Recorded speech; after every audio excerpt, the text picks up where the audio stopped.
kick things off with Florida. Florida kicked things off even when we weren't expecting Florida to kick things off. Very quietly, Hard Rock launched its mobile sports app starting just this past week. A couple of weeks past when they were originally allowed to do so on October 15th. We knew that they had signed up some parimutuel partners, which is part of the compact, where you could have the partners who essentially get to keep 40% of the revenue while the bulk goes to the tribe. And that came out late last week.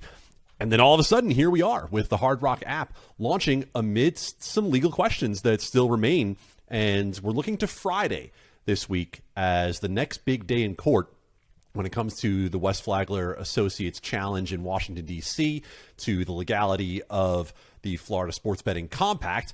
That being said, there has been no injunction or anything to that end that would stop Hard Rock from being able to launch the product and begin to market itself, even while the court case continues, even while FanDuel and DraftKings are trying to work on an initiative that would go on the 2022 ballot that would open up the market to everyone. Obviously, Hard Rock is feeling on good legal ground, and they have one lawsuit that's already been dismissed, and they're hoping for a similar result. So Florida, one of the crown jewels of the U.S. sports betting market, has gone mobile, at least in part.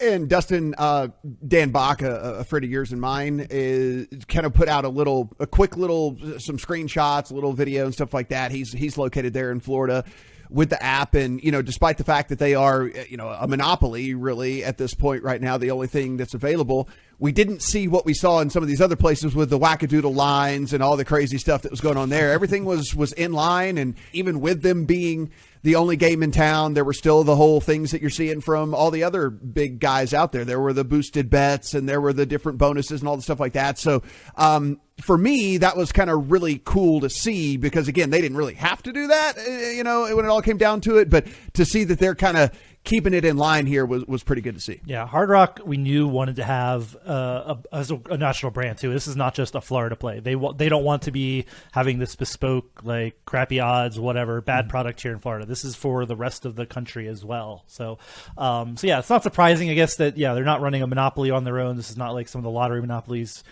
Cough, cough, Oregon and Rhode Island and other garbage monopolies that are out there. They're at least trying to do the best. This is still not optimal in that terms of for the consumer only having one option, but it's better. It's a better option than some of the single options that are out there. So, this is also one of the best kept secrets. I heard zero chatter about this, and I usually hear an inkling of something like this happening, right. And this kind of surprised almost everyone when it just dropped. I thought we figured they were waiting for this lawsuit to play out, at least get that out of the way. But nope, we just see them go live, and why not? There's the worst case, the worst thing that happened, and depending on who you ask, it's got not a very good chance to a decent chance of a lawsuit slowing things up. But you have a product out there, and people will actually, you think about it, people will probably get a little annoyed if it gets taken away, and that just makes people want to have it more in theory, even though this is a legal issue. This is not a court of public affairs issue, but it'll be interesting to see. And yeah, you have legal sports betting surprisingly in Florida before any of us thought necessarily would happen.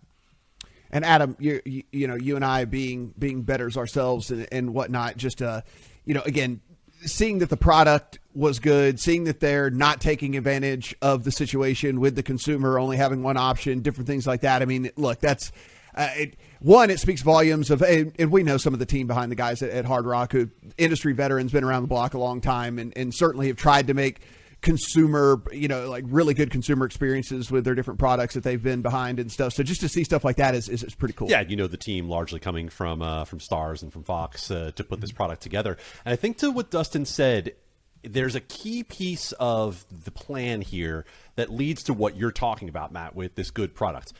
They have some offices in the South Florida area. You know where the other offices are? They're in Austin. And Texas is the next big one to come down. We will be shocked if Texas does not legalize sometime in the next 12 to 18 months. And so if you're Hard Rock, you don't want to go making that brand look bad in one state and in a state that is about to come on in Texas, have anything negative out there about you when it's going to be a highly, highly competitive market. I mean, if you're in a place where you can have your connection be with Mark Cuban, with Jerry Jones, one of these large operators, then obviously you're in a great position in Texas. I'm not saying Hard Rock has those deals, but you certainly don't want to jeopardize your chances of being able to do something like that.